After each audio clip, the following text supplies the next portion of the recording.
আমাদের সবারই কৃতজ্ঞ থাকা উচিত। They don't know who Tofael Ahmed is. দেখেন 69-এর আপনি তো তখন জন্মানই নাই। 69-এর একটা সময় গেছে যখন পাকিস্তানের একদিকে ছিল আইয়ুব খান আর একদিকে তোফায়েল আহমেদ, মাঝখানে কেউ নাই। 69-এর যে মুভমেন্ট, গণ অভ্যুত্থান, সেটা তো তোফায়েল আহমেদ লিড করছে। ওই গণ অভ্যুত্থান যদি সফল না হইতো তাহলে তো বঙ্গবন্ধু জেল থেকে বের হয় না, বঙ্গবন্ধু জেল থেকে বের হয় 70-এর নির্বাচনও হয় না, মুক্তিযুদ্ধ হয় না। তাহলে প্রথমে বীজটা রোপণ তো করছে তোফায়েল আহমেদ।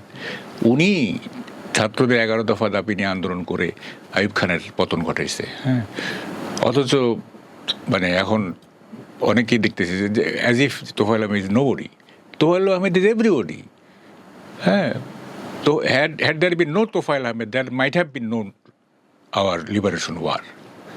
আমি জোর দিই, আই রিপিট, তোফায়েল আহমেদ না থাকলে আমাদের লিবারেশন ওয়ার না হইতে পারতো, অথবা দীর্ঘায়িত হইতে পারতো।